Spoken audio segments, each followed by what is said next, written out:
Hi everyone, we're going to get started. My name is Isis Ferguson. I'm the program coordinator here at the Jane Addams Hull House Museum, and I want to welcome you to tonight's event. We've been looking forward to hosting this particular conversation for months. This is a public exploration of what it means to be child-free through the lives of 5 women. The framing of the event is a very deliberate conversation on the experience of being child-free in a culture where woman as mother persists despite innovations in reproductive health, women's increasing participation in the labor force and higher education, and changing attitudes toward mothering and marriage. There are many spaces, digital, print, informal gatherings, academic courses, entire scholarly disciplines, policy institutes, and creative communities that grapple with mothering and non-mothering, and childbearing and child-rearing choices. But over and over again, as we plan this event, one of the conveners who you will hear from shortly reminded me of the intent, the need to recalibrate the conversation. The objective tonight is to emphasize the experience of women claiming the identity of non-mother, or childless, or without women, who often find themselves on the margins. Women who, for vastly different reasons, are child-free, but who have encountered the same powerful cultural message that they are somehow not fully women. Why are we having this conversation here at Hull House? It bears mentioning that the entire full-time staff of the museum identifies as cisgendered women. The messages and myths we grapple with about gender aren't just institutional pursuits. Interventions made on the part of a cultural institution and a historic site engaged in gender, sexuality, and reproductive rights. They are that, but they are also personal explorations that have real connection to who we are as museum professionals and as women. Tonight's conversation is about the very real life choices we make and you make. Our history is the most compelling reason we are hosting tonight's conversation. The work of the Hull House settlement collapsed the spheres of work and home, and public and private. Jane Addams and the Hull House reformers lived where they worked. They disrupted the gender norms and codes of their day. Single women didn't have to get married or remain in the home. The settlement house expanded notions of womanhood. It gave women the option to have public personas detached from the patrilineal lines. A woman could be more than live in her father's house or her husband's. She could be a community member, a social citizen. Hull House reformers connected injustices experienced in the home or at the individual level with circumstances formerly deemed private or family matters as issues of public concern. Childless reformers who lived here worked to reform family politics, organized for the passage of the mother's pension, created Chicago's first public playground, juvenile court, and kindergarten. The reformers had non-normative personal relationships and intimacies. They reimagined womanhood during the first 30 years of the 20th century. And tonight, we continue to reject narrow notions of womanhood. Knowing that the intent of tonight's program is to assert the centrality of the child-free experience, Hull House asks that we go just one step further and begin imagining a liberatory model of justice that works for all women, mothers and non-mothers, a stance of solidarity that connects the struggles of child-free women and women who are the primary caregivers for children, an articulation of womanhood that can encompass critiques of motherhood, even disavowals of the role without a denigration of motherhood. I am asking that we think in and beyond our individual experiences and work together. A model of solidarity akin to the one that Lila Watson, an Indigenous Australian visual artist, activist, and academic describes. If you have come here to help me, then you are wasting your time. But if you have come because your liberation is bound up with mine, then let us work together. I want to thank a few of the people who have worked together, in fact, to put this event on. Demasina Bean, the museum's program assistant, who co-curated every aspect of the event, down to the program that you see and the poster. And Kirsten DeMello. Kirsten brought the idea to the Hull House. She engaged the speakers, and she shaped the focus of the conversation. So please give them both a round of applause, and we'll welcome Kirsten to the podium.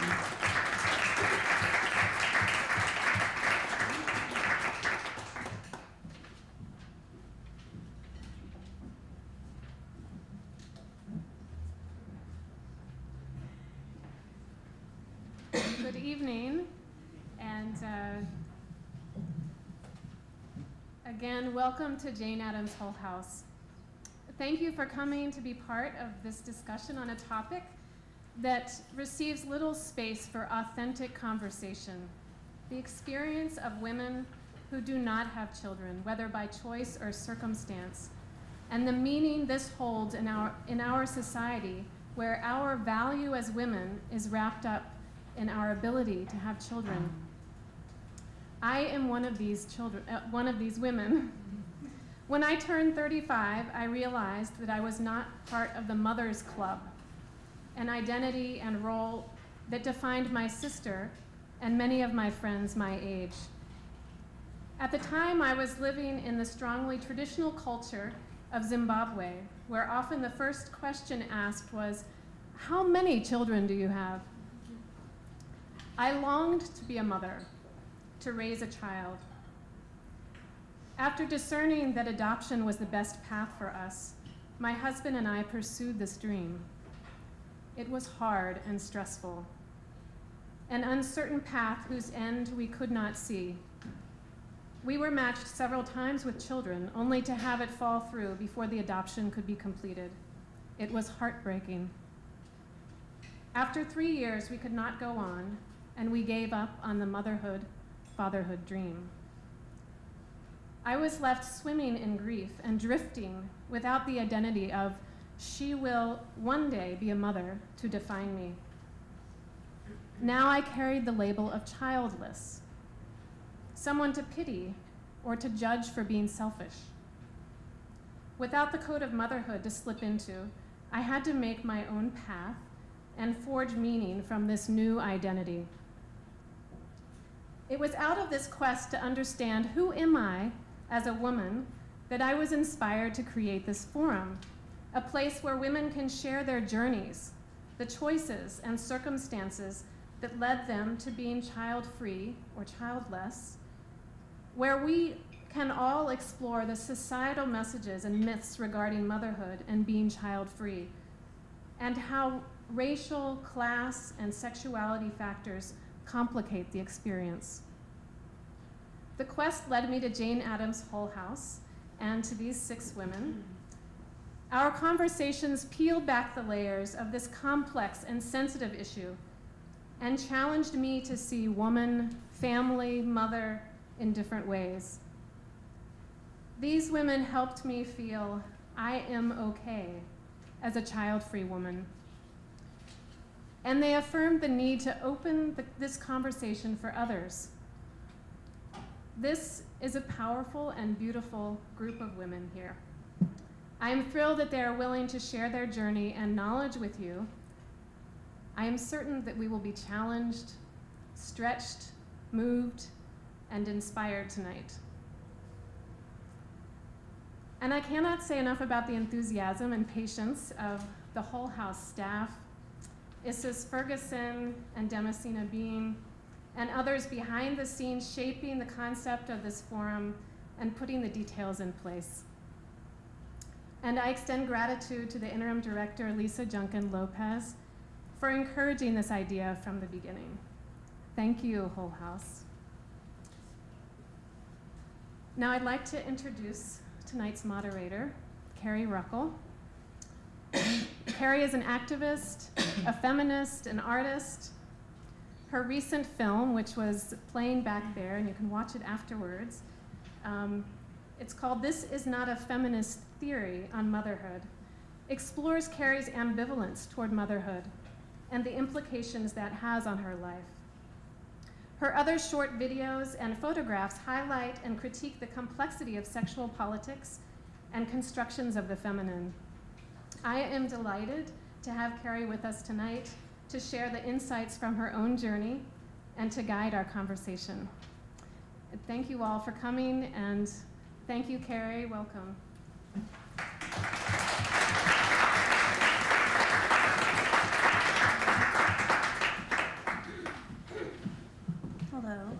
Hello, I'm Carrie Ruckel. I want to thank the Hull House and Kirsten for inviting us to have this conversation. I think it's important to have.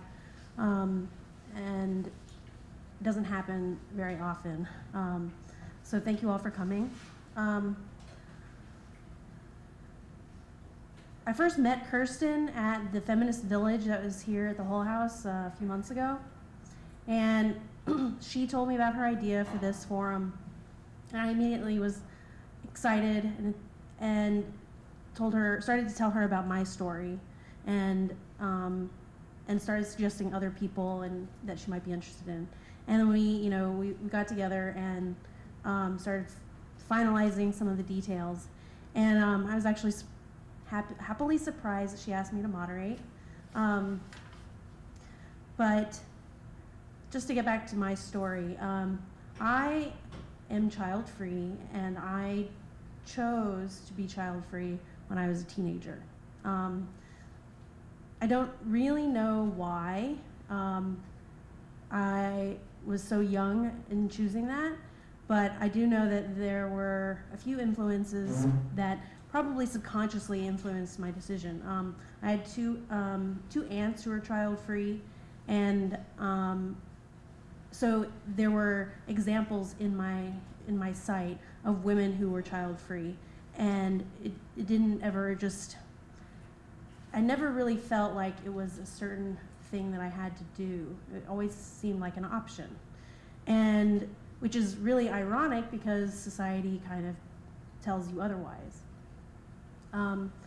But I was lucky enough to make this decision, and every time that I would tell anybody that I was going to do this, of course, being a teenager saying you're never going to have children, everybody says you're going to change your mind, and I was always very determined about the fact that I was not going to change my mind. And as I've gotten older, I realized that there is a possibility that I could have changed my mind, and now I'm at an age that that possibility is fading very quickly, and I'm okay with that. I'm still determined to not have children. But some of the other reasons, briefly, that kind of influenced my decision was, not having a maternal instinct, not ever having that desire to have children. I never have had it. Excuse me. And then some of the political reasons why I justify my reasons, I guess, which are environmental reasons, overpopulation, and the fact that there are plenty of needy children out there that need homes. Regardless, I'm not going to adopt children either. Anyways, as I've gotten older, eventually my friends started getting married. A lot of them started family planning, and then especially my sister, who I'm very close with, she had her first child. And I think that was a big turning point for me, and really, besides the fact that I had made up my mind already, it became ever present in my mind that this was my choice, and that this was a choice for me, and that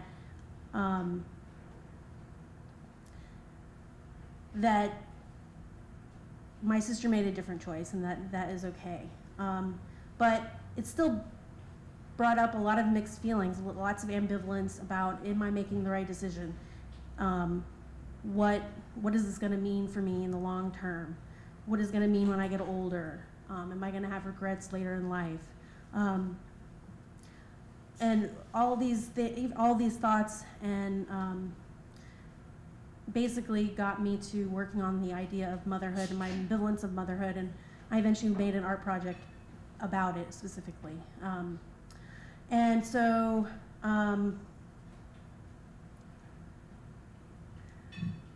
my sister and other mothers experiencing motherhood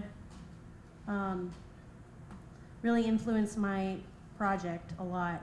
And like Kirsten said, it's in the bag for people who want to view it, but it's kind of it's not just about my ambivalence of motherhood, but it's also kind of a comparing and contrasting the labor of motherhood with the labor of academia. And that in my mind, I could not do both. If I became a mother, I would be a mother, and I wouldn't have the energy, time, or fortitude to have a really important career.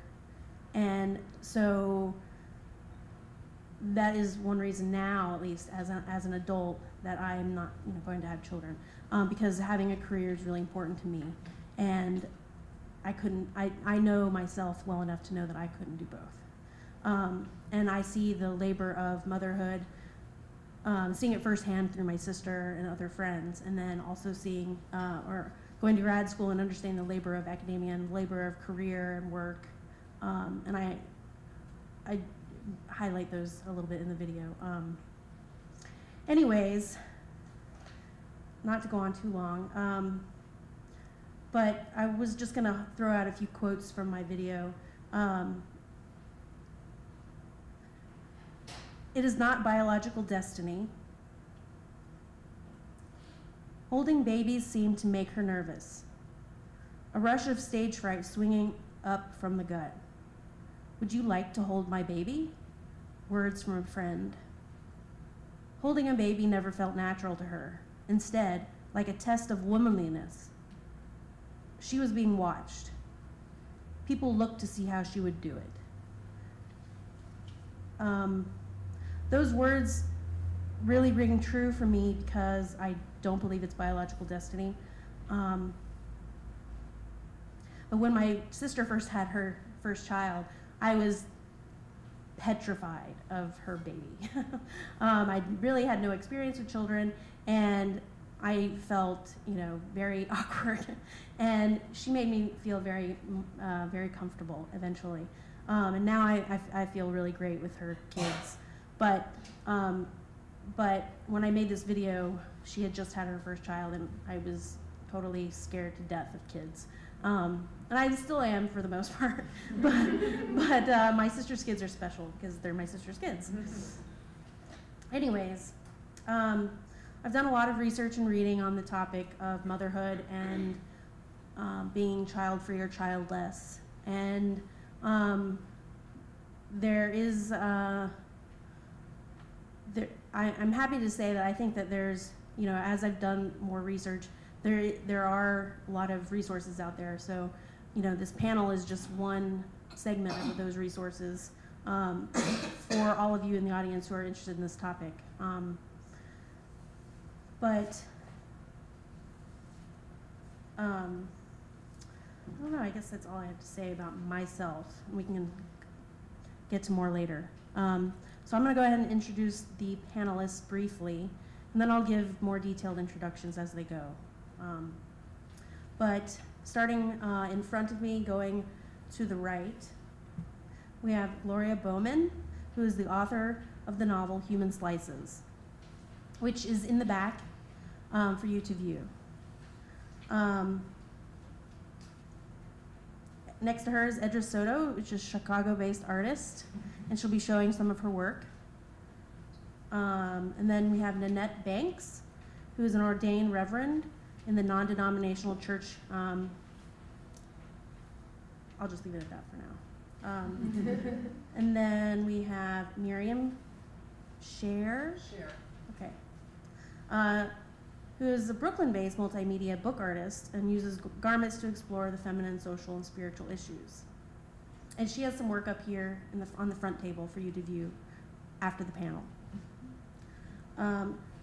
Dr. Sekile Zinga Johnson, did I say that right? Yep. Okay. Is the associate professor of Women and Gender Studies at the University of Illinois at Chicago. All right, so that I'll give you more detailed bios as we go. But Gloria, would you like to kick it off? That's up to you.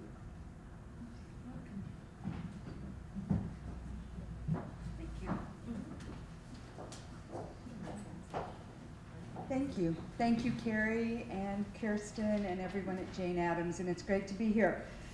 I feel like I came here as is a kind of crone.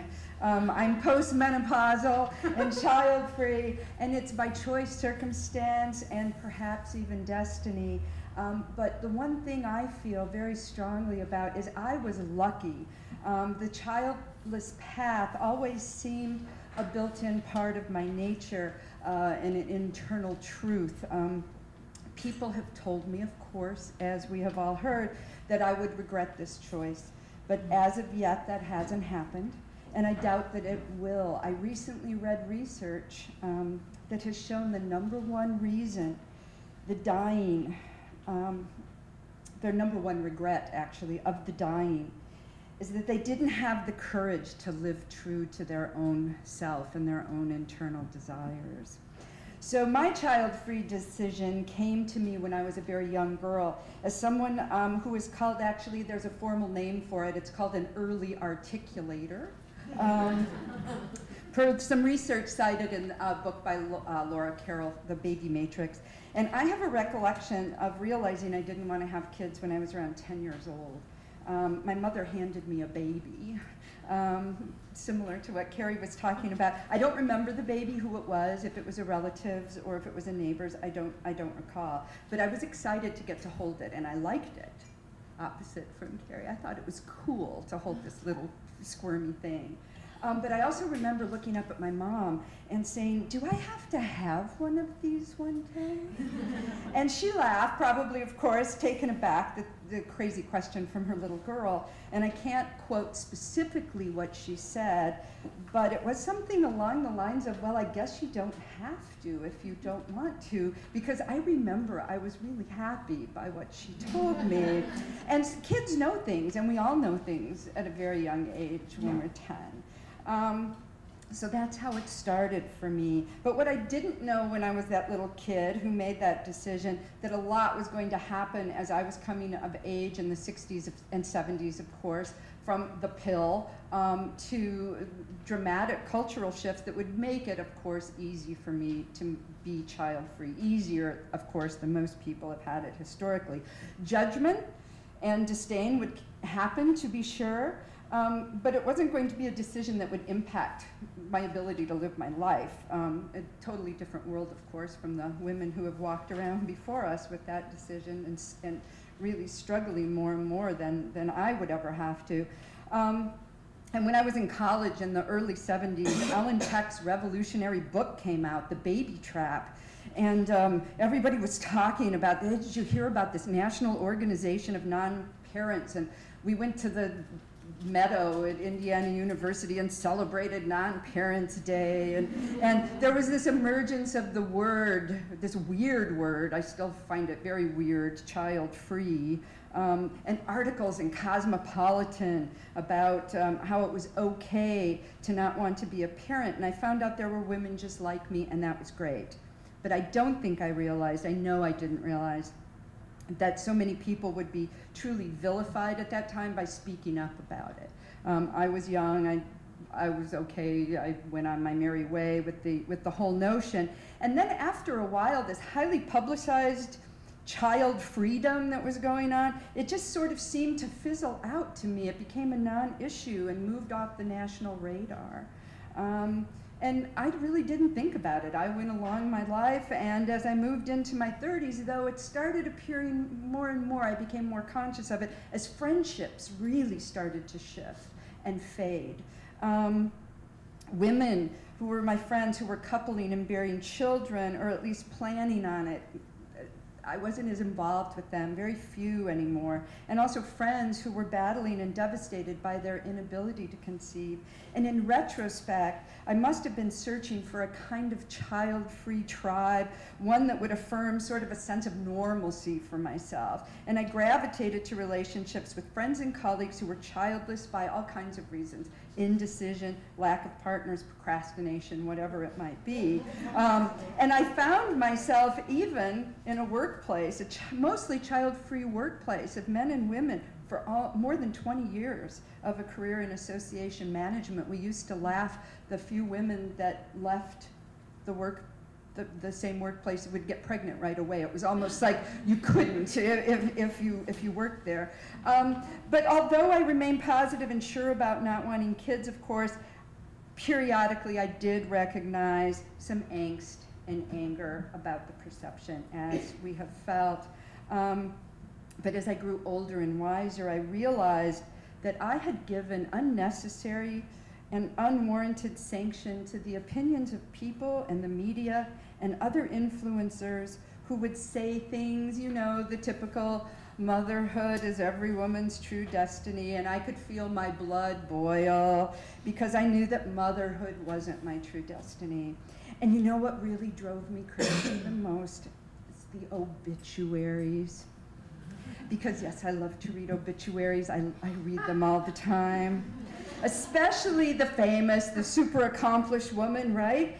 And they always have these long lists of achievements, all these things that she's done, be they professional or artistic or political or whatever. And then at the end, there's always that horrible judgmental sentence. She had no children. And it's such an unnecessary addition to the op-ed. And it's a statement of pity and tisk declaring that she may have been amazing, but wasn't it a shame? Wasn't it a shame that she wasn't happy and fulfilled after all? And I sought to explore my choice and what it meant to be, to me, by writing a love story about a woman who is child-free by choice. Lord knows there are not many female protagonists in literature who are in that category, unless you count evil stepmothers, trolls, the miserable, the bitches, the sexually frustrated, the otherwise deviant, and everyone else. And so I really wanted to write out my story in a way, in a short novel, and I did it while I was at Columbia's writing program. And it's called Human Slices, and everyone tells me it's an awful name, and okay. But I wrote it because I was obsessed by the Human Slices exhibit at Chicago's Museum of Science and Industry when I was a kid. So that sort of is the pivot point or the taking off point of the book. So that said, when I started submitting it for publication, something happened that I really didn't think was going to happen, is that I started getting stacks of responses from agents and publishers that said, what, are you crazy? We can't publish a love story if the woman is child-free by choice, and that's very much a part of her character. And I thought, well, I think it'd be pretty interesting because I haven't read one ever, you know. But anyway, I finally did find an agent who happened to be child-free herself, and she told me, she said, I'll represent you, but this is going to be a tough sell. And she was right. She took it for a year, she gave up. She said, done, can't do it. And so I put the manuscript away in the drawer and forgot about it for many years. And then later, as technology shifted and social media things were happening and there seemed to be more, you know, I could reach out to this group of women, I thought I'm going to, oh, and also changing attitude. I self-published it because I couldn't get someone to do it. And this desire to be heard and bond with others in the child-free community. And it's been so gratifying because the book has allowed me to connect with child-free women around the world who have said, gosh, I've never read a book where somebody who reflects my experience. So that just is, you know, meaningful to me.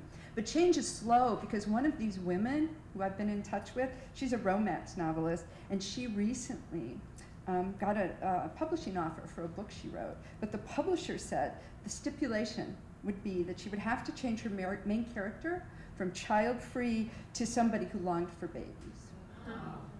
So, you know, on the other hand, there are now so many more books, especially nonfiction, and blogs and networks, of course, that you all know for us to share our stories.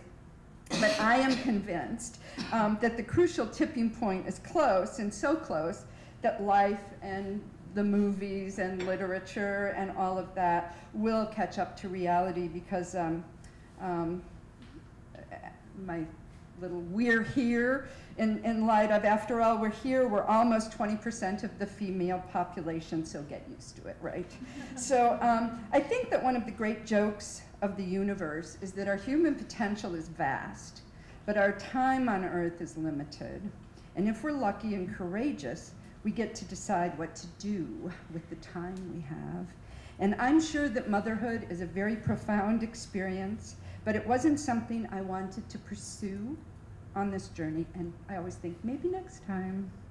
But as I face turning 60, and no one asks me anymore, of course, about when I'm having kids.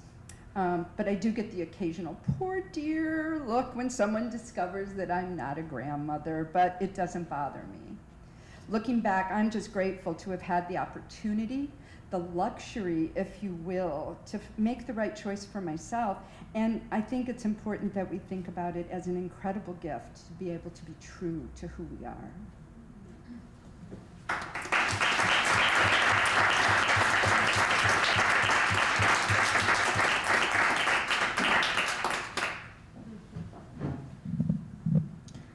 Next, we'll have Edra Soto. Right? Yep.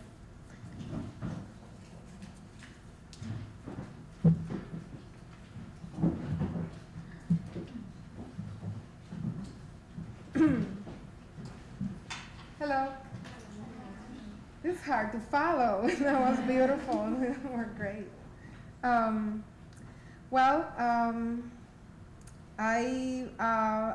I'm not a mother, and it was not by choice, but circumstance. I think it's been in 2004.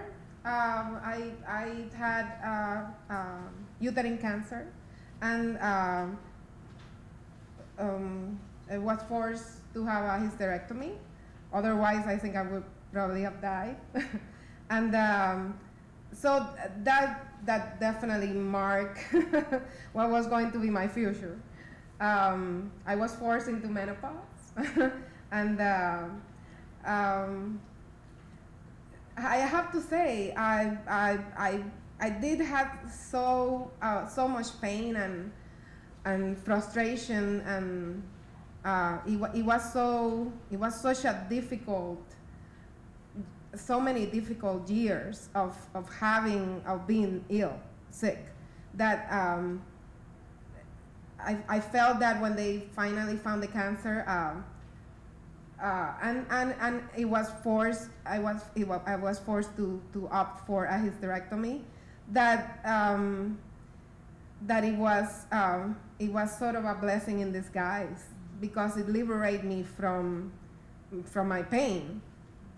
And something else happened during that time. I found this dog that is my dog, still, Foster. And Foster was, I found this dog like in a Valentine's night. It was very romantic. He is my little lover. I adore this dog. So he was stranded. He was covered in mud, and I had a cat at that time. It was a mean cat. So we're not very close emotionally, not that close. But I still love my cat. So I didn't know what to do with this dog, but it was kind of an immediate connection. I just felt really compelled by his eyes. And while I have this dog, soon after this happened to me, my hysterectomy, my operation, and then I had to be in bed for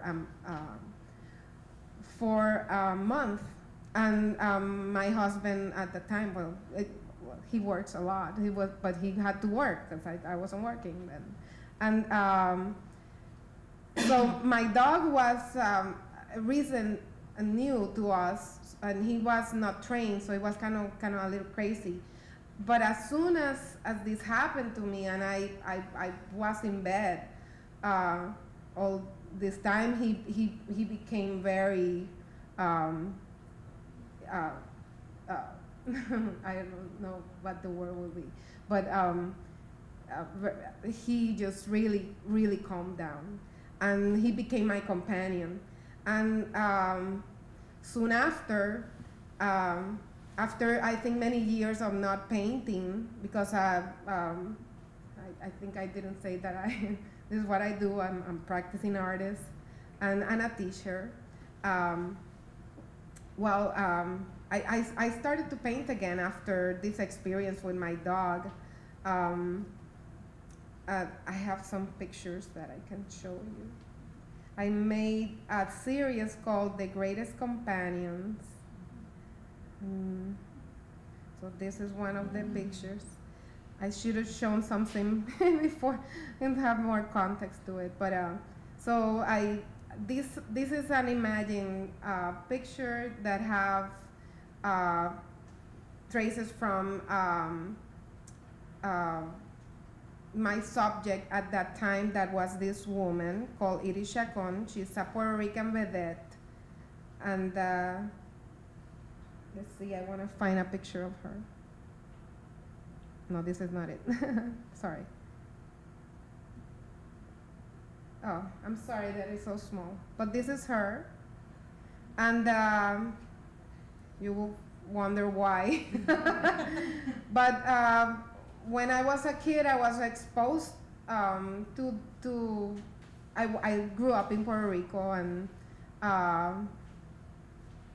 television was always on.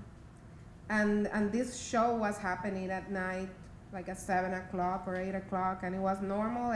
She was a big celebrity in Puerto Rico, and became and it was part of my memory. And I revisited these shows through YouTube a few years ago, and it blew my mind that I was exposed to this when I was a kid. And also many kids from my generation that know very well who she was and saw the show. Today I was talking to a colleague from the Art Institute where I'm teaching, and she was telling me about, she's Mexican American. She was telling me about Benny Hill. That when she watched it when she was a kid. I'm like, yeah, me too. I know. Our parents were not. So let us watch all this, and then we just have to figure it out. Anyway, so but this picture in particular, when I, like researching her, fascinated by the fact that that she was a name in media. Like she was in charge of her sexuality. So that made me interested in her, and felt certain admiration for that, because even her dancers were called after her. They were called the Chacon dancers. So there's all these factors that make her fascinating.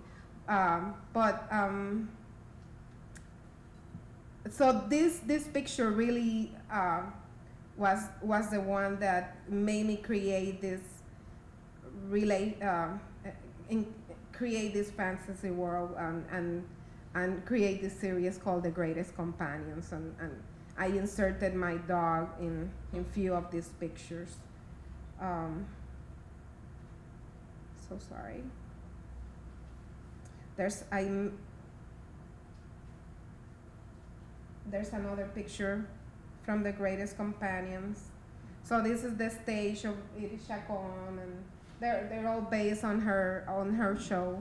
And there's my dog here, kind of standing like a little human. I call him toddler because he's kind of like that size. And then I did a portrait of him as well, right there. This is called the Jesus of Dogs, because it's pretty special. Like my husband started calling him like that, and I made this representation of him with using ecclesiastic imagery, and so there's Jesus and his hand. Okay. So I also brought this series. And it's called Empathy, and I made for you. I made a little edition of 40 pictures, and they're in the back if you want to take one with you. I just made it for this because I made this work in 2008, and I always think about it. I have one version of it in my studio, and my work. I'm sorry. Let's see. I use different mediums in my practice, and I did a series of works just sitting in front of the television and taking pictures from the TV monitor. And so this sort of came upon around the same time, just after the Greatest Companions. And so let's see, we have from they're all from the mainstream movies, mainly because this is what I was exposed to when growing up in Puerto Rico. So I tend to look back at mainstream influences and culture and sort of create, recontextualize it by changing or reconfiguring or just isolating things and like challenging the meaning. So there's Jessica Lange from King Kong in 1976, and up to the second one on the top is Jennifer Connelly in Hulk from 2003, and Helen Hunt in Project X. It's a very bad movie. Mighty Joe Young, that's Charlize Theron, and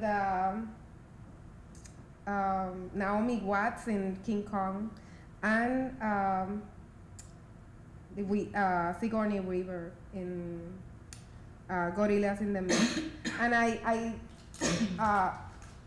gathered these pictures because I felt certain connection to the way that these pictures have in common, what they have in common, which is them sort of in this kind of relationship with a type of Beauty and the Beast, right? Kind of relationship, and is the misunderstood or the character that is not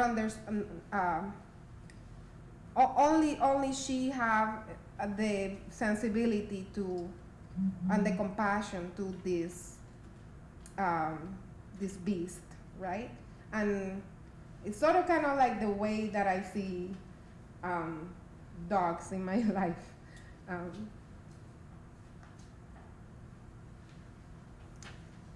All right. Well, there's things also that I think have satisfied my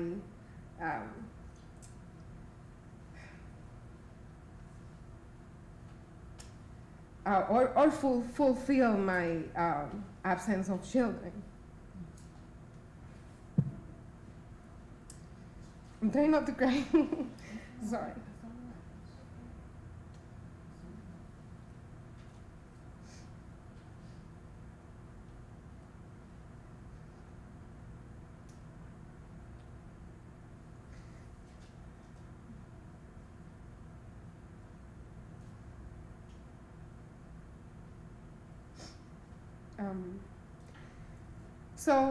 Teaching have become a great part of my life because I think in a way it fulfills that absence.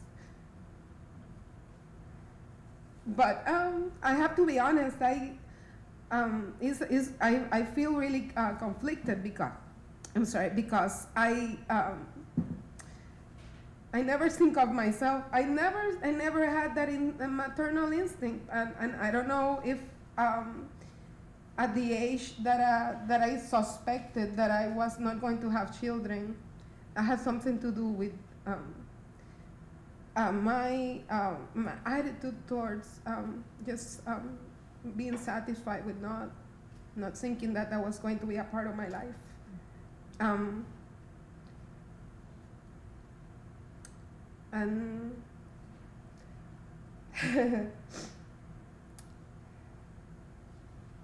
I also have the luck of not having a traditional mother. I think she'd always been kind of eccentric, and just she make up her mind. She just have a way of thinking that is very, very particular, and so I never felt the pressure from her about not being a mother. And in fact, many times she tell me how lucky I am. And I probably would have been a terrible mother because I'm overprotective and paranoid. So I think that's it.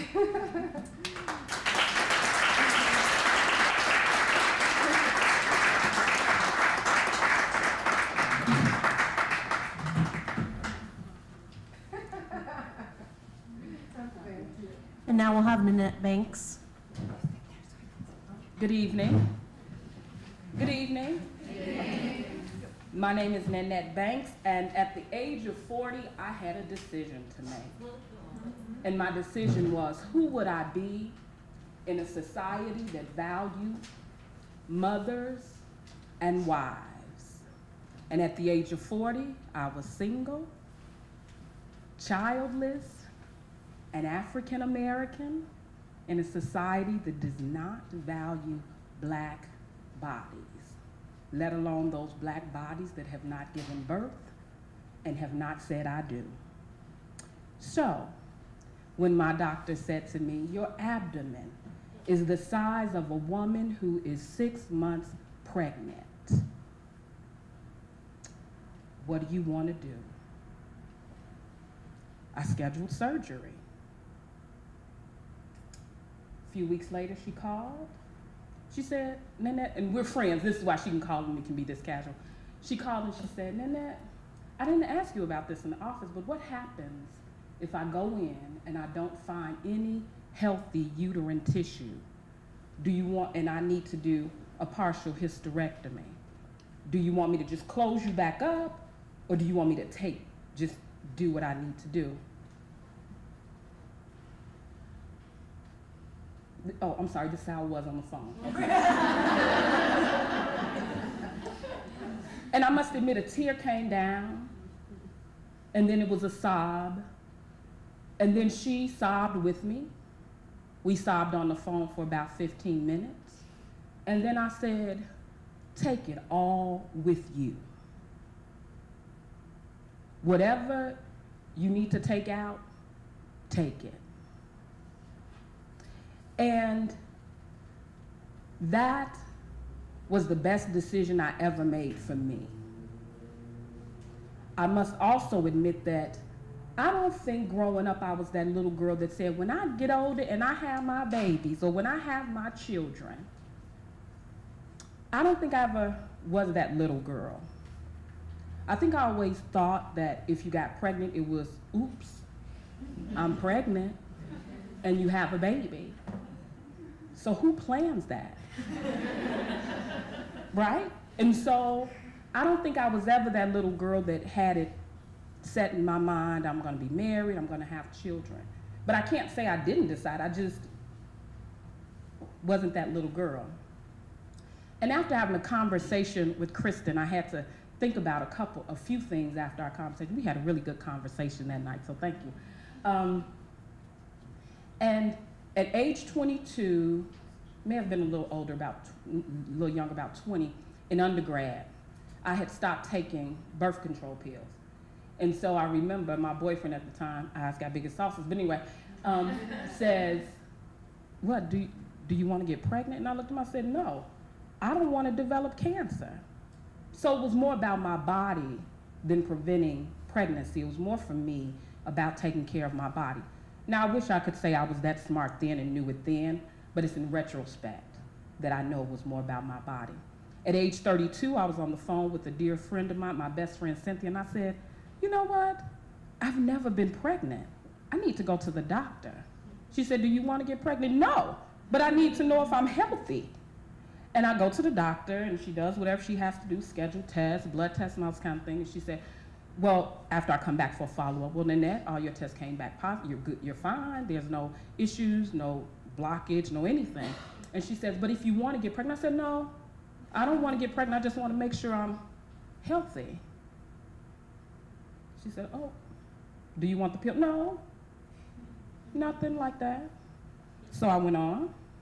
And then when I developed fibroids and was asked the question, what did she do with, what did she want me to do? And I told her to take it. It wasn't, my tears, I realized, and I have to be honest, was not about the fact that I was going to lose a part of my body. It was more, my tears were, thank God, get this out of me. I want to be healthy as best I can. And so when we cried together, it wasn't because I wouldn't be able to have children. For me, when I cried, it was because I was glad that it had been discovered and that now my abdomen that had been extended like a woman 6 months pregnant would no longer be that way. And so when I finally had the surgery, and I had the surgery on November 1st, 2010. And so on November 2nd, I wrote a poem, and on November 8th, I wrote a piece. And then I realized that it really has always been about my body, about just the health of my body. And so November 2nd, I wrote, here I lay in a hospital bed, having had surgery to remove the fibroids. How acquainted we had become without any real formal introduction. It just showed up, making its way slowly but surely to all things vital, to my living, even God. When I didn't know what to pray or how to pray, I believe God heard its stretching instead, watched its growth and monitored the damage that I could not see. God was listening, not to me, but the plan and the gall of the intruder who thought it had found a more permanent place. But you see, for each action, there was a reaction. Not sure who made the first move, sort of like the chicken and the egg debate. But here I lay in my hospital bed, looking at the intruder, having been carted off, and thanking God for the coming actions. And the fibroid happened to be 5 pounds and 15 inches. And when I went in for, and it's the crazy, I do have a picture of it. I didn't bring it. I would not subject you all to that. But when I looked, the fibroid had grown to a point where it was pushing all of my organs up and out of place. It was pressing on my bladder. When I went for my checkup, the very next checkup, the doctor, Dr. Christmas, she said, you know, it had begun to press up against your rib cage and become necrotic and flake off. And that could cause poison to your system, your bloodstream. And I said, well, thank God that you got in there just in time to get it. And again, it wasn't about, oh, I'm not going to be able to have children. It was more about, I am going to be my healthiest self. Well, besides eating all the fried chicken and the macaroni and cheese. But anyway, other than that, you know. And so then November 8th, I wrote this. And I think as I was thinking about this tonight, this really says to me where my focus has been for me over my life. It was her, finally finding her way back after all these years. Not sure just how long she had been gone, but clear that she was back. The baggage that squeezed her out had actually been packed up and left by the dumpster. Now she had to sacrifice a piece of herself and leave it for trash, but it was all for the best. A small piece now gone as a result of the baggage, but it could have been her entire being and the baggage by the trash. So there was a celebration to be had. All the misplacings to accommodate the bags were no more. All seemed to move back naturally, breathing easier, regenerating with ease. She wanted to dance, having at least discovered her stride of readjustment, taking her eventually to full laps around wherever she wanted to run, could run, and would run. She was home, back in her body. No more strange alienation, learning to work around, learning to dust around, grow around, or pray around this thing, these things that invaded her. No more worries of that ever again, and she had longed for this moment when she would return to her body and the betrayer wasn't present. When she would return to her body and things were back in place, working no harder than they were intended to. She waited for this moment, waited to celebrate when her body would welcome her back in fullness, and she stepped in knowing she was home to stay. Thank you.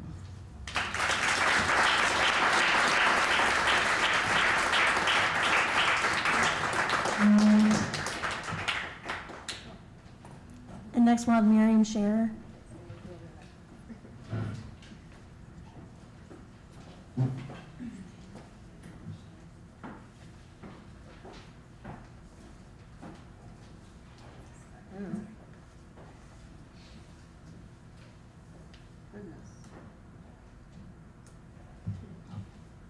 Check to see if there was how to make this full screen. Oh, there it is. Awesome. Now do it. No. You want to try view? Yes, thank you. Full screen. Yay, thank you. That's why I bring my own like support staff in the audience. Thank you for inviting me to participate in this important conversation. I especially want to thank Kirsten DeMello and everyone at Jane Addams Hull House for making this happen. I'm here today to talk about childlessness and how we as women, and sometimes men, are made to feel as though we're a lesser order of persons if we don't have children, and how this has become my work as an artist. To many, we are invisible. In the mid-1990s, I moved from the East Village in Manhattan to Park Slope in Brooklyn, a neighborhood known in part for baby strollers and helicopter parents. I was surprised at the responses I received when I said I had no children. One woman, visibly repelled at my declaration, moved to a different corner of the room during an exercise class. At a memorial for an old friend who died from cancer, I was chastised for not having children. My friend was an Orthodox Jew, the mother of 5. While she was non-judgmental, her community was not. The community believed that every Jewish couple should have at least 3 children, 2 to replace themselves and 1 to make up for those lost in the Holocaust. Given that both my husband and I are Jews, our childlessness was horrifying, even traitorous to some at the memorial. Browsing one day, I stumbled on a combative article by Carol Sarler in The Guardian, in which she wrote, "Much as I like to trumpet the importance of a woman's right to choose all things at all times, there's one choice I cannot simply understand, the choice of an otherwise sane and healthy woman not to have children." My reaction was disbelief. The article was equally strident throughout and generated a flurry of online opinions. I was already mulling over this subject in my mind. As an artist, I often make art to help me sort out questions that don't necessarily have answers. I decided to address this in the only way that made sense to me artistically. I started to embroider the comments that I found onto baby clothing and actual comments made to childless women. The comments range from hostile to condescending. Some of these justices read, "You may not care about the future of the planet, but I do, so recycle." Another says, "You may have time, you'll change your mind, you can adopt." I began with 7 dresses, which were included in an online exhibition at nanomajority.com. This one reads, "Your not having children is the biggest disappointment of our life." The dresses got a lot of attention. And then, at the urging of my friend and colleague at Columbia College Chicago, Melissa Potter, I submitted the dresses, nope, it's this one, sorry. I submitted the dresses to an online exhibition called MAMA, Motherhood Around the Globe, and it was sponsored by the International Museum of Women. When Mel sent me the call for the show, I was really unsure about how my work really fit in because I felt like my work was really about non-motherhood. But the piece was accepted, and again, it drew a tremendous response, and I realized I had my finger on onto a subject that women care about. I decided to add rompers to the dresses so the embroideries wouldn't be so gendered. I photographed the garments onto realistic dolls, and I've embroidered 18 garments of clothing so far, a number in which in Judaic numerology is auspicious because it's a number that means life. The embroidery started many conversations, especially when I would work on them during my frequent plane trips back and forth to New York from Chicago. Their online postings, however, prompted all sorts of people, some supportive, some angry, to get in touch with me.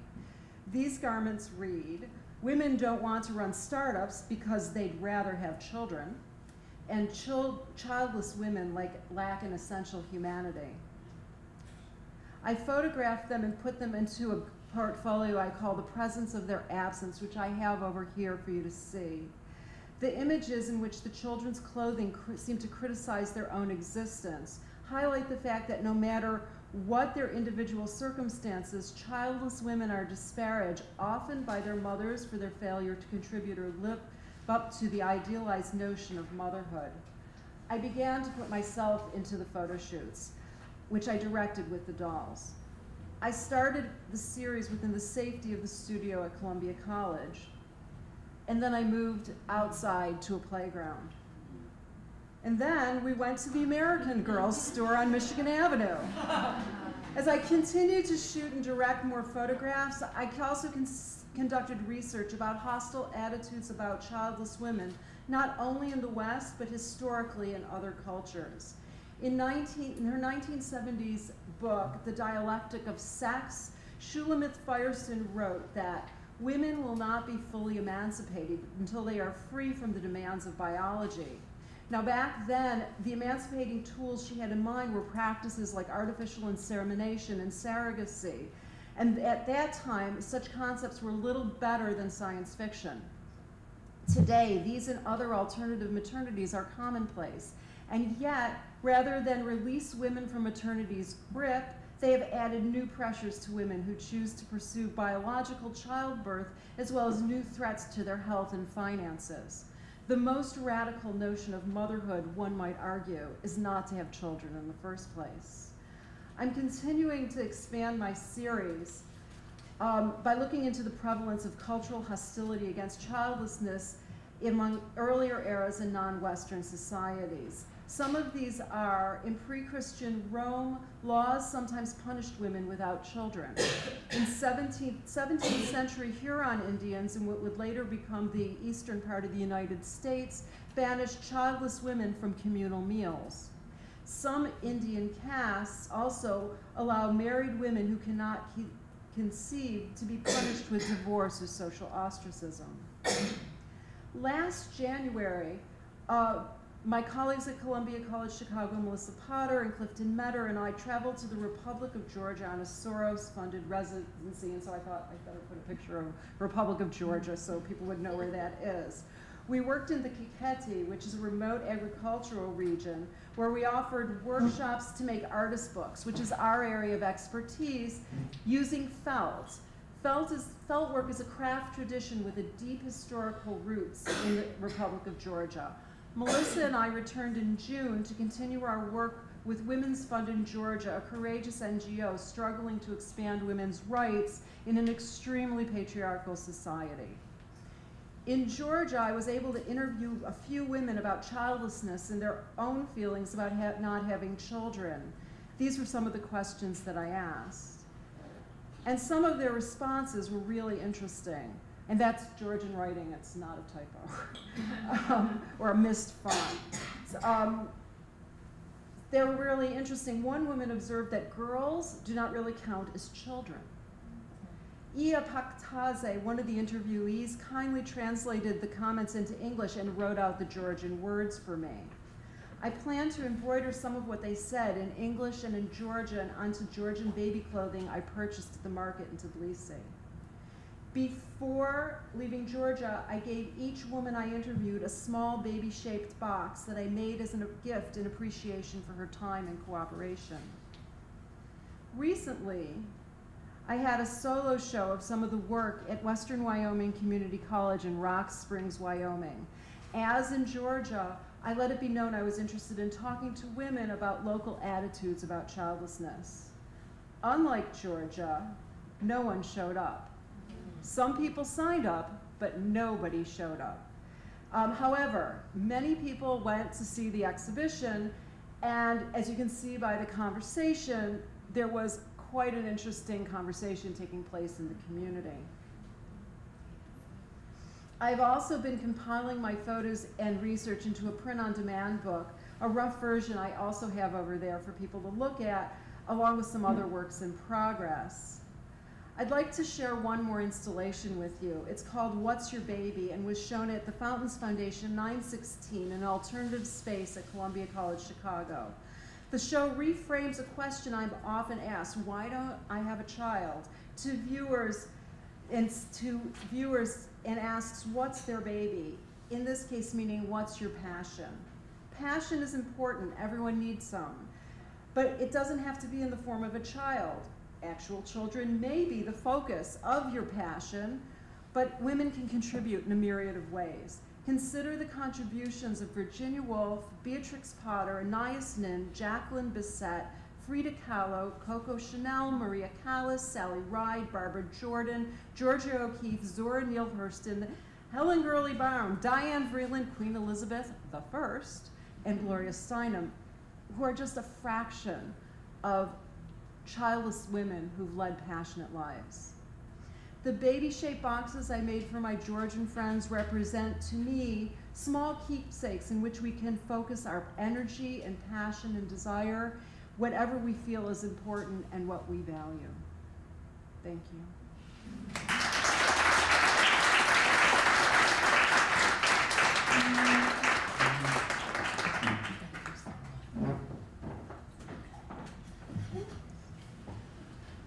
Sekile will be next.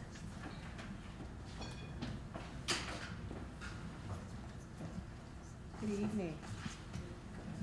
Both the problem and the opportunity with being last is you have all these doodles all over your page and other things you might say. So bear with me as I try to insert all the things I added in the margins as I was listening to everyone this evening.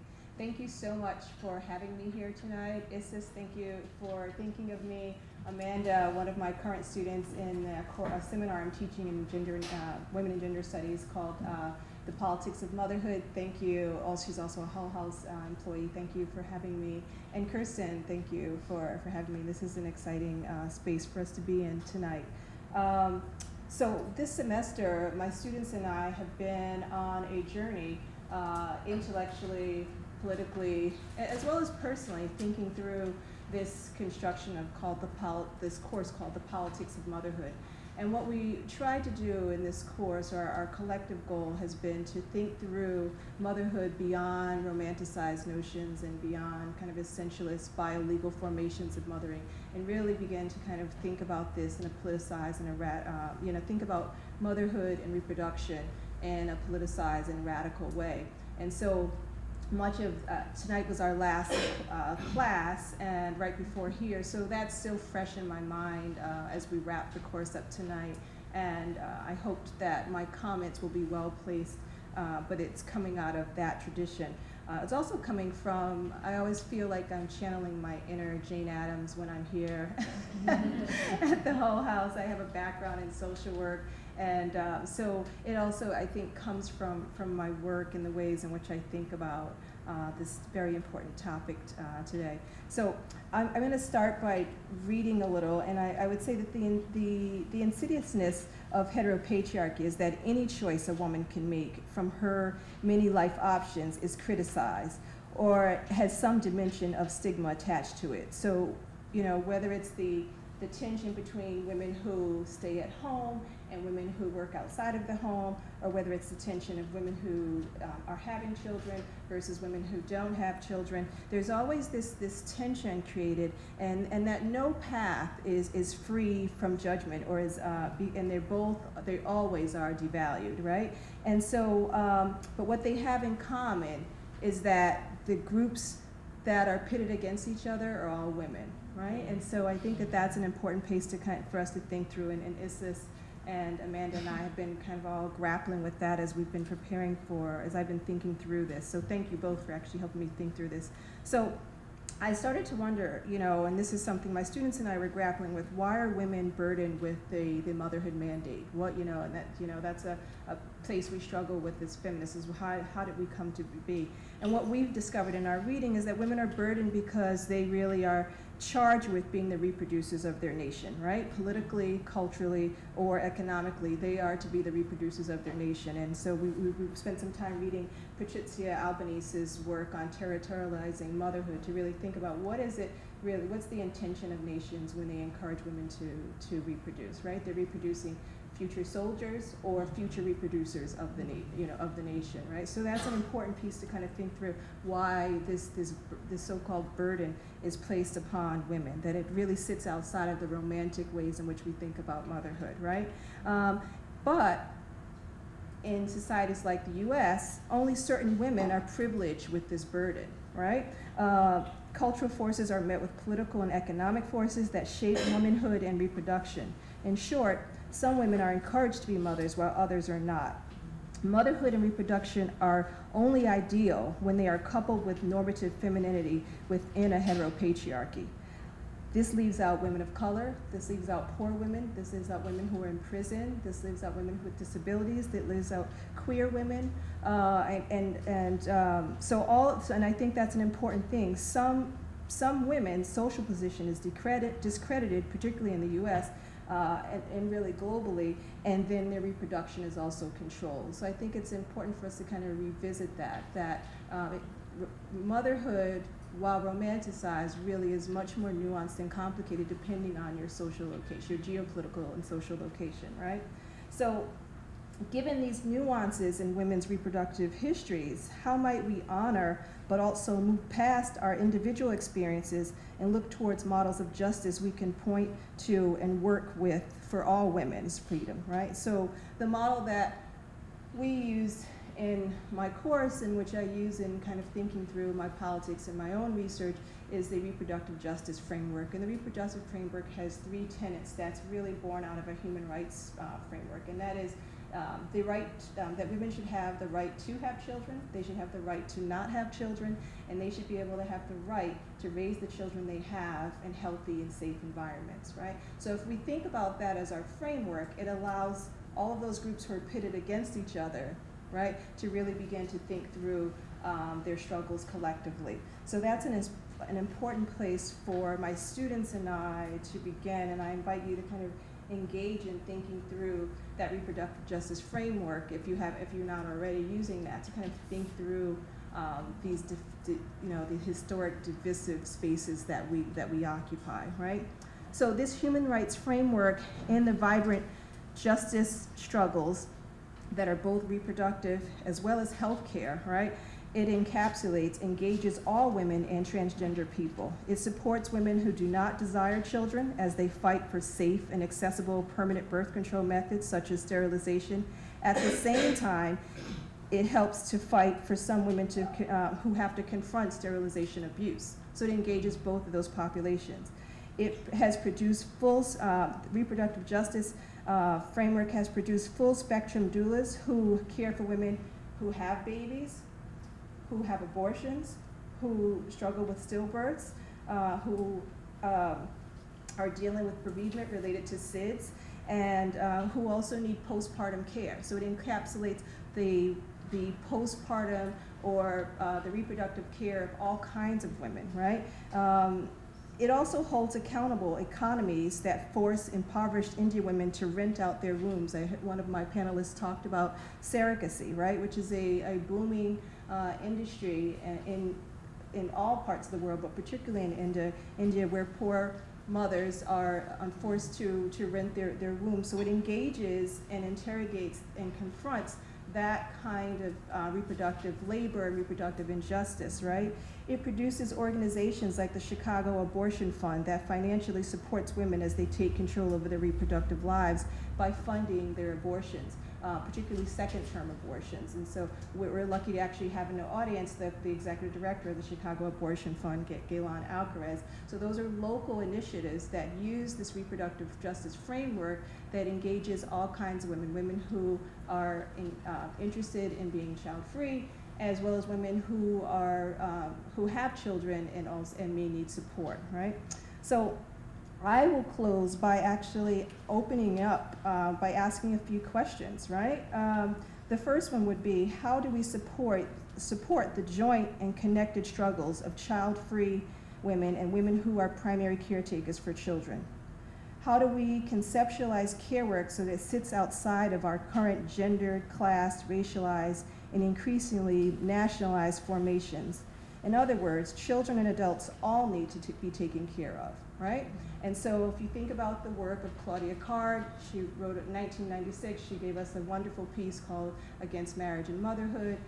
Not soon, she also, right before her, Bell Hooks gives us a chapter called Revolutionary Parenting, where they're really asking us to reimagine even how we think about the care work in which we do, the care work for children, that it's not just about that person who reproduces the child, but that we think about child care and really, I would say, life care across the lifespan in a more socialized way, so that it's not privatized and it's not based or gendered in a motherhood construction, right? So this sits outside our current essentialist formations of biology as destiny, right? And it invites us to engage and look at care work from a lifespan perspective and from a social perspective that I think would be interesting for us to be in dialogue about, and would muddy up and complicate our conversations around mothering and non-mothering, right? And so I invite you to kind of play with me on trying to process and answer some of those questions. You know, how do we support these joint and connected journeys when it comes to women? How do we envision children and care work outside of constructions of mothering? Those are things that I am considering in my own work. It's things that my students and I struggle with all semester, and I invite you to join us in that conversation.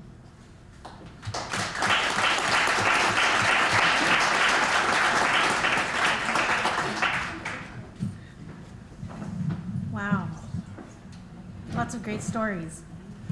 It's kind of getting late. I have some questions to ask the panelists myself, but I want to go ahead and open it up to the audience as well. So if you have any questions, please raise your hand and I'll call on you. We have one in the back here. Oh yeah? Hi. I had a question for who just spoke. Nzinga? Yeah, Johnson? Yes. I'm curious about what your students kind of, if there's any sort of transformation from the beginning of class until the end, if they discovered anything that just really changed their mind about motherhood. Well, motherhood, although the course is called although the course is called The Politics of Motherhood, motherhood was never the central component of the course. Really, it was about thinking through reproduction and thinking about social justice from a more nuanced and complicated framework. So I can't speak to say whether they went on a particular, what their journey was, but I can say kind of collectively, we began to really pull apart who gets to mother, right? And that motherhood, while it may be romantically thought about as something that everyone has access to, that some women, particularly women of color, women with less power, women who've been colonized, you know, they actually have less access to this institution, and that their bodies and their sexualities are controlled in a particular way, right? And so we spent time really interrogating that piece. You know, and I would say that that was kind of the focus of our semester, to really kind of look at this in a sustained way. So I don't know what their journey is specifically, just because, you know, I think that I'll see that on my evaluations actually. But I will say that what I hope our journey was that this notion of motherhood is much more complicated than we generally talk about, right? When we really begin to study it and look at the histories and the politics of it all, right? Yes. First of all, I just want to thank each and every one of you for your preparation and for your words and for your heartfelt stories. And I hope, Professor, that I'm interpreting what you put out into the room, because I think what I've been reflecting a lot about as I'm listening to you women is how much of this is about individual choice, as well it should be. And this is a very contemporary choice to have, so it's all about individuality. But I think what I heard you say is, what is the nature of our collective responsibility to parent? And the moderator, I apologize, Karen, you mentioned a sliver of an idea about our environmental responsibility. And for me, that's a very important piece of my deliberation, and I was hoping that some of the members of the panel could speak about the collective nature of our human families' need to think about how many people are sustainable for our planet, and even though this needs to be an individual choice for every person, how can we collaboratively talk about the overpopulation of our planet, and balance that with our maybe an individual's desire to mother or parent.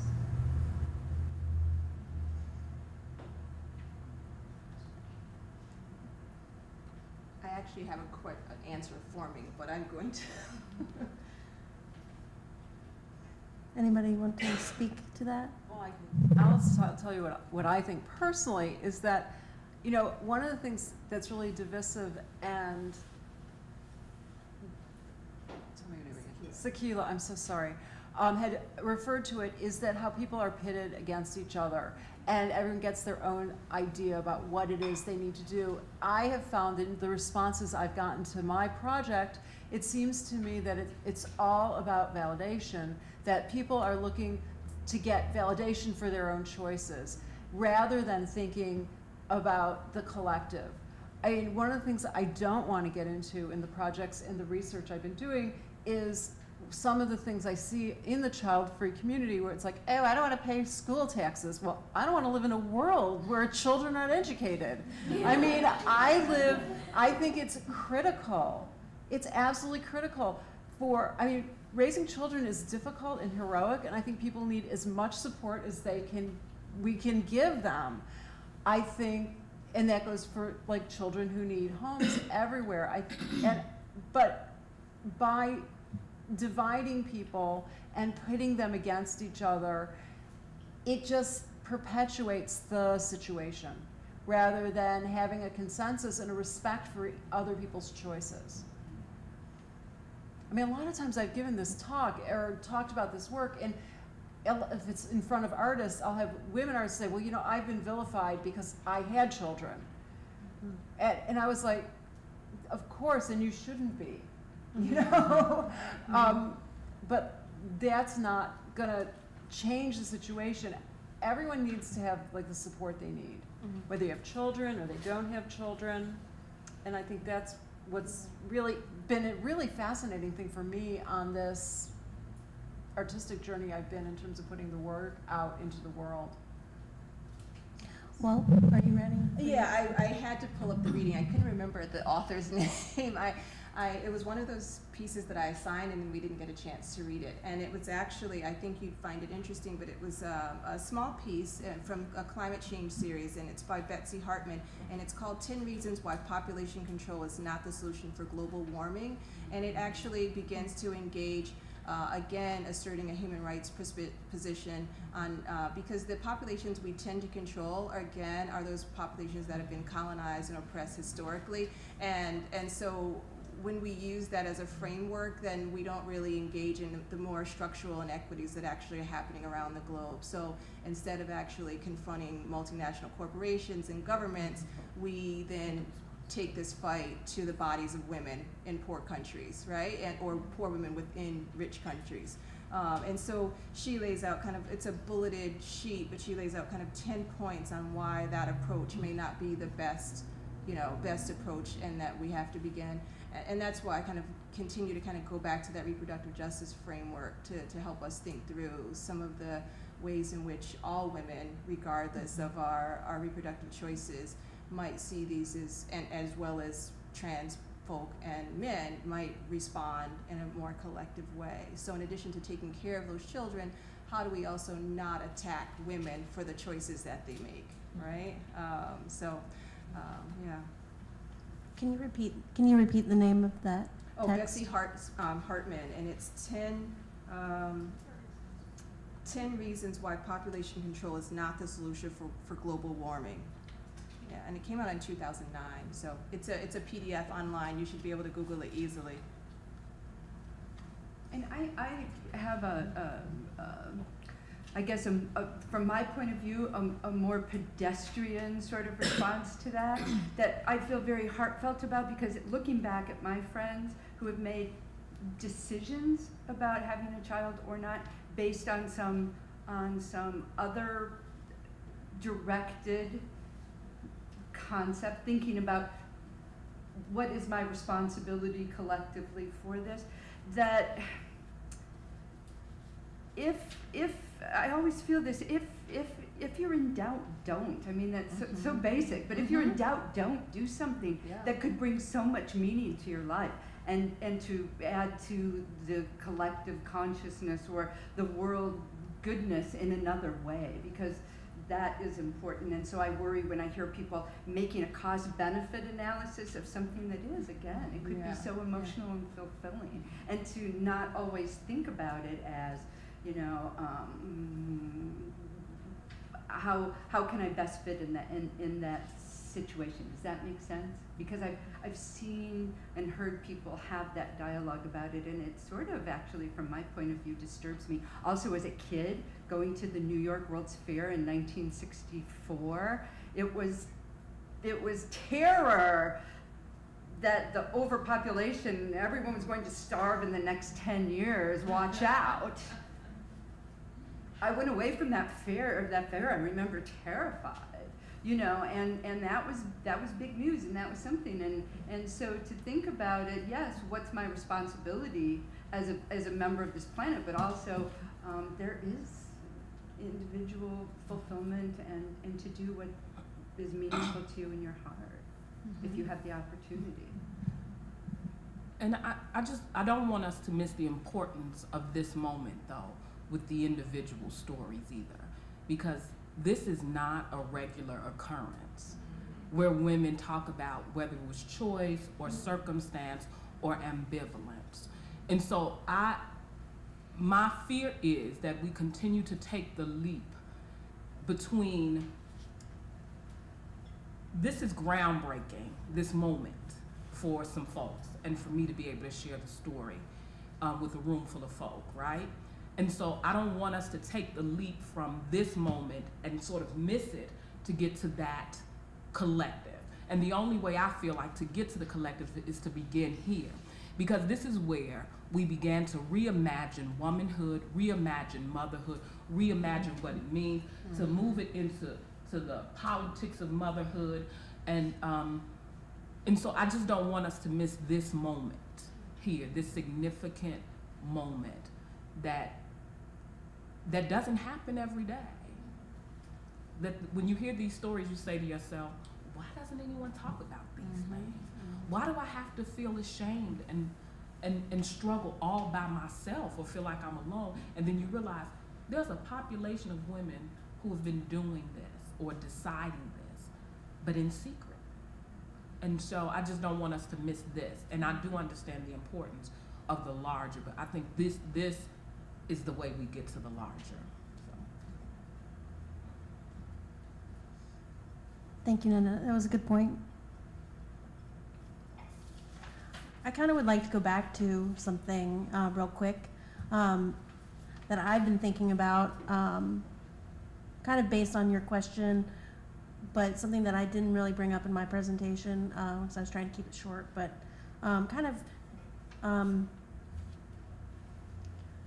some thinking along the lines of family planning, and that is family planning a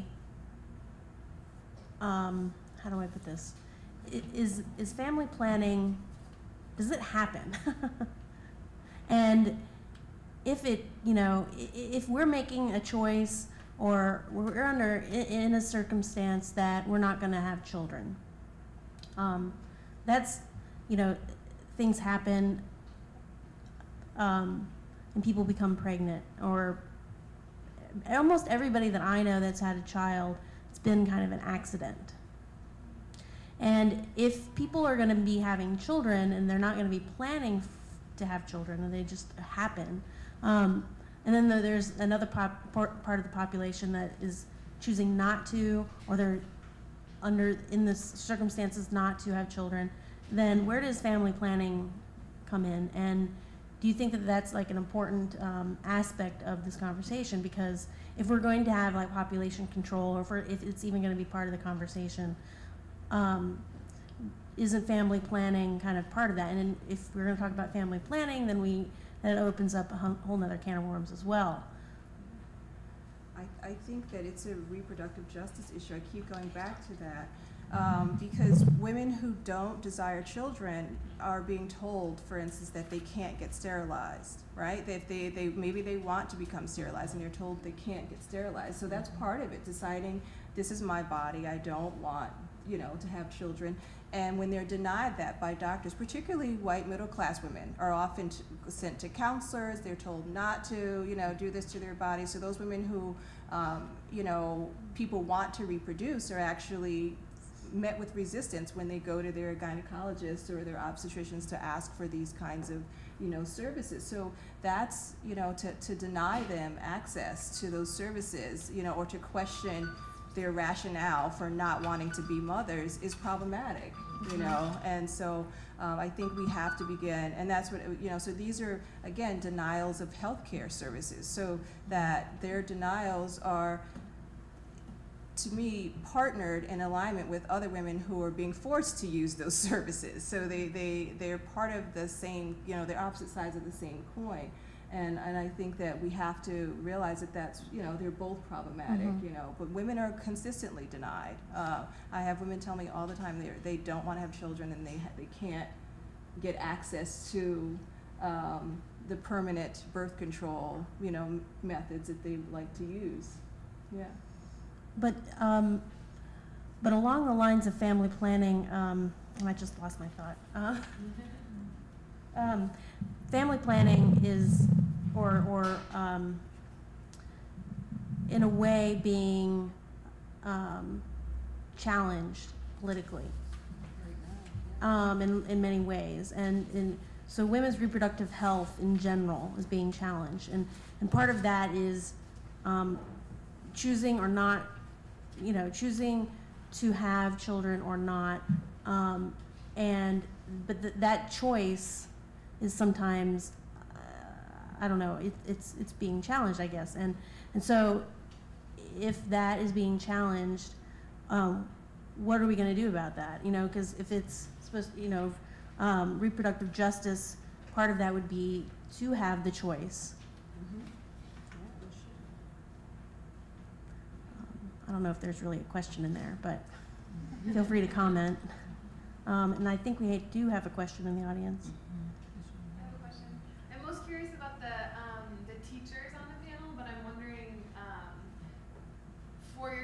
or whatever your professional life is, if choosing or not choosing to not have kids affected how you teach or how you do some of your other work, and then whether you saw colleagues that are women face circumstances when they decided to have kids in their professional lives that you did not. If that makes sense. Well, I'm sorry, go ahead. That's a good question. Let's see. I don't feel that not having children affected my performance or my emotional connection to the kids. I think I said that it fulfilled me because I have that contact with the students and but it's a temporary contact, you know. So you're guaranteed that you're not gonna take them home and take care of them. Yeah. Well, I mean, I can speak to that a bit. I felt like teaching chose me. I avoided it for years. A friend of mine ended up telling me I needed to teach, and then he got me an artist in the teaching artist kind of situation. I was like, oh my God, what do I do? But there is a whole bunch of discourse on the pedagogy of motherhood for female teachers, and how if you're really tough, you're considered a bitch, where your male colleagues are not evaluated such. It's really an interesting phenomenon, I think. But for me, I think what's interesting about teaching is it's really interesting to be around people with different points of view. It's a conversation. People who are looking at things that I've been doing for a long time, and I love sharing information, but seeing how often I'll have an idea about how something should be, and one of my students, and there are some of my students here today, will come back and say, well, this is what I've done with the assignment you've given me, and I'm like, oh, that's not at all what I had in mind. And then it forces me to rethink how they're looking at it. So you get to rediscover things through other people's eyes. And I think that's kind of the magic of teaching. And here's the other, what I consider to be like the great untalked about secret of teaching, is that, it pushes you to levels of clarity and coherence that personally I never thought I was able to achieve, not being the most organized person naturally. However, it really also, the real unheralded thing is that as a teacher and an educator, you learn as much from your students as hopefully they're learning from you. And that's like the great joy of it, because you're pushed to really see things in a different way. I don't know. I think that's any kind of sharing of information, though. I don't know. Yes. I just want to respond back to what Nanette said about the specialness of this moment and of this time. That's honestly why I came. I'm almost 40. I am in the lazy, ambivalent procrastination place of why I don't have children, and I'm in a bit of a panic about it. It's like, oh, clock ticking and something needs to happen, and I'm newly married, which adds a whole other dynamic into the thing. So I want to thank you for bringing up the point that you said about the uniqueness and the specialness of this place, of this space. I also want to add that I think it's really important for those of us who are child-free or who are on a journey of figuring out whether or not we will be child-free, not to pit ourselves against women who have children, because it's more about having our voices validated and heard at the same resonance, at the same level and sound as women who choose to have children. And there's a real risk of falling into the place of trying to justify our decisions or circumstances above others, because that's show. I know what I'm doing or whatever. So just to kind of throw that out, and this is more maybe a researchy question, so Keely, maybe you can address it. I'm curious if there's any research or anything out there that talks about women of color coming to childlessness or childfreeness because of illness and because of the finality of that decision. Because I find it interesting that the women on the panel who are women of color kind of got to that finality of the decision due to a medical circumstance.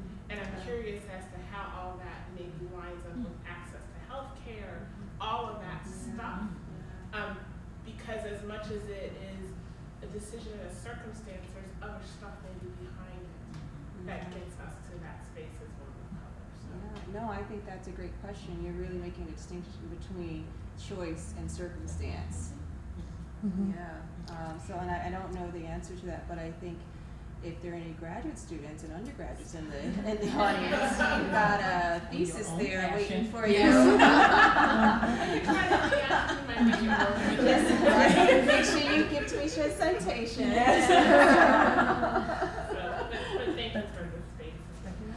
Thank you. And I'm sorry, I want to speak to that because when I first realized I needed to have surgery, I was unemployed and no insurance, right?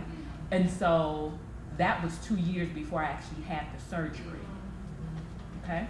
And I remember writing a piece about it because my mother passed away in 2007 of cancer, but with little to no health insurance, worked for the Board of Ed and no Medicare, Medicaid. I mean, and so I entitled it Cashless in America, right?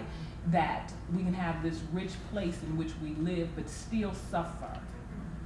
And so I think you have, I'm not gonna go a doctor here, you have a thesis on your head or somebody does, because I think that's important because as you brought that up, it reminded me that when I was first diagnosed and needed surgery, no insurance.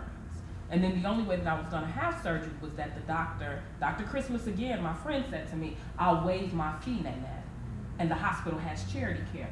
Well, the hoops you have to jump through for charity care is just like, it's almost like, okay, you know what, I just quit. I can't do it, you know, and so thank you for bringing that, because I think that is key as well. Oh, we have a question in the back. We have 2 questions. Go ahead. I'm wondering about your relationships with the men in your lives as you're kind of going through thinking about these issues. And I don't just mean partners, but maybe friends, fathers, etc. And then particularly, I'm curious to know if you found allies there, if you found apathy, or what that looks like for you. But I'm also kind of wondering more broadly, both in the space of reproductive justice and also in the personal decisions, whether or not you feel that there is, space for men to enter into that conversation. I'm just going to repeat the question really quickly. So the difference between, or how men play a part in this, basically.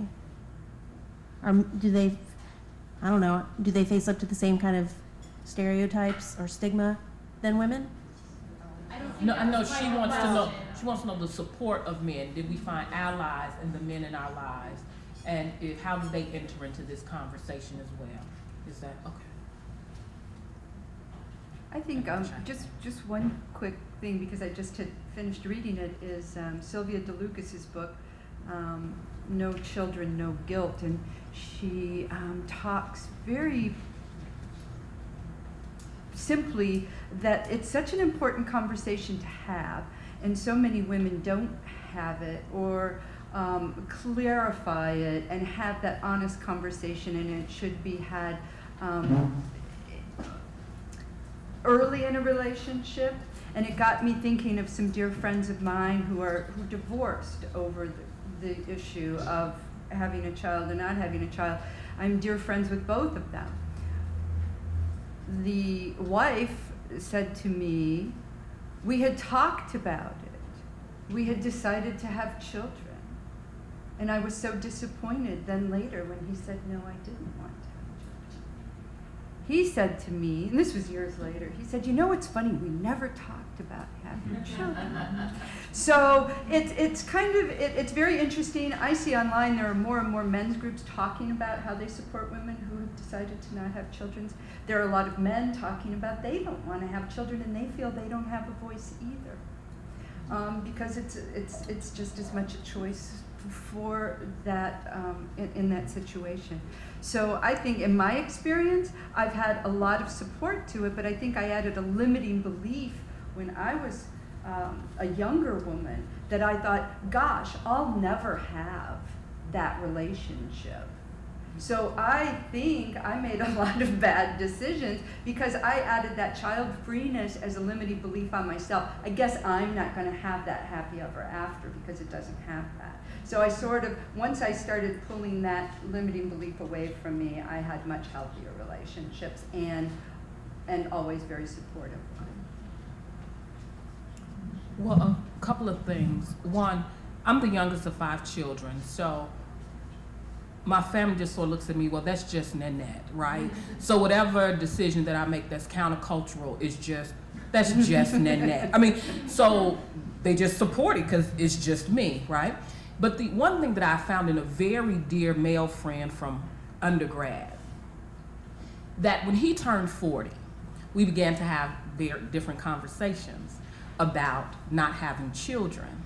And one of the things he pointed out was, you know what's interesting in that is that when you say you don't have children, it's like, well, why not? And when I say I don't have children, folks go, how did you not? How did that happen? How was that pop? And he sort of celebrated as this man that did not have children in his teens or didn't, you know, and so we have very interesting conversations. So I find a lot of support in conversation with him because we laugh about it sometimes, you know. And so I think that there are a lot of men, I know quite a few men who don't have children, and some want them and some don't. But their decision is their own, really. They don't get the pressure of, well, why aren't you married? Why don't you have children? What's wrong with you? It's more like, good for you. You know, you're a stud or whatever. I know they don't use the word stud now anymore, but anyway, you get the gist. But we have very interesting conversations, and I find a lot of support when I'm talking to him after somebody said to me, well, you know what? You can always adopt. I don't want to adopt. And then, no, but really, one day, okay, let me call look here, let me tell you what this woman just said to me. You know, and so I find a lot of support, and he's more than willing to be vulnerable. And I think that if we invite them in, that's the other part, we have to be willing to invite them into our journey. So. We're almost out of time, and I want to encourage everybody to come up to the panelists afterwards and ask them questions or exchange information if you want to continue the conversation with them in person. But I wanted to ask the panelists if they had any closing remarks that they would like to make. And if not, I do have kind of a wrap-up question, that if you could enact one kind of change to affirm a child-free or childless existence, what would it be? Any kind of public policy or media portrayals, family roles, gender roles, anything like that. Feel free to respond if you want. Okay. Well, I want to. It's sort of what we were talking about a little bit before, and I just want to share a story because I had always thought I would have a child, and then I was unable, and I didn't really go into that. So it was interesting that you mentioned that. But I had a gynecologist when I was going through the turmoil, and she said something to me that was so profound and really important, and that was, you've got to make a decision. You either have children or not have children, and if you can't have them biologically, you think about other ways. And then she said to me, but if you can't have children, live a life you can't live if you do have children. And that was the most amazing thing anyone had ever said to me. because it gave me permission to consider other options. And that she was a gynecologist, and it was her vested interest to see people get pregnant and see that through. But that she was open to the idea that there are other ideas was so important and significant. And I always like to share that because I think it's really important, because we don't hear that from authority figures, especially in the medical profession.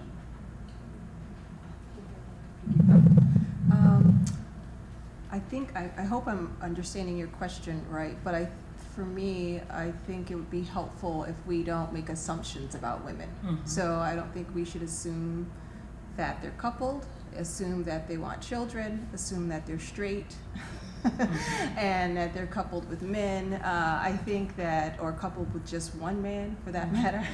I think we should, all of those help us imagine that all the possibilities that women have before them in this day and age, right? We also shouldn't assume that they have the health care they need, the support they need, and I think that if we kind of do away with all of those assumptions, then we might begin to actually see these women, as they are. One thing I would say is be conscious to yourself. Be awake enough to make a decision for yourself, whatever decision that is. Because I think that there are some societal things that we just sort of just go after because that's just the way it is. But be conscious, be awake enough in your own spirit and in your own soul to make a decision. And that's what I would say. Just wake up to yourself. Be as fully present as you can and make your decision. But make it your decision.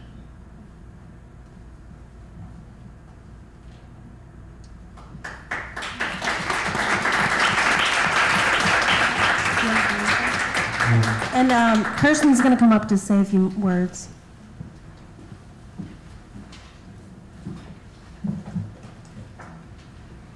Yeah, I was remarking earlier, I just didn't want to see the end of this forum. I didn't want to see 8 o'clock come. And I think that we've really just scratched the surface of this really important conversation. We just cracked open the door on the multifaceted aspects of this issue. I want to thank, Carrie, thank you for moderating. And then to all of you, Carrie and Gloria, Edra, Nanette, Miriam, Schaer, for sharing so intimately of your life experience and your knowledge with us. I recognize it takes a lot of courage to do this, to share one's story because of the that sort of river of shame that is there underlying that we have to step across, and that's a powerful moment, as Nanette was commenting earlier. So thank you all for taking that step and sharing. Thank to everyone here just for your presence, for your thoughtfulness, your comments, your questions, and thanks so much to Jane Addams Whole House just for hosting this and for putting it all together and just being so supportive and encouraging of this idea. And I look forward to maybe another follow-up panel or discussion groups or something on this issue. And one of the outcomes that I have of this forum, Hidden Agenda, is that we find each other. If you are a woman who is child-free, childless, however you want to identify yourself, and you'd like to meet up with other women similar to you for more discussion, support, camaraderie, back there with Isis, she's holding up this sign-up sheet there. You can put your name, your email, your phone number, and we can create a space to just to support each other, to be together. And I hope that would be one outcome of this forum. So thanks again. Thank you, panelists. Thank you, moderator. Have a wonderful night.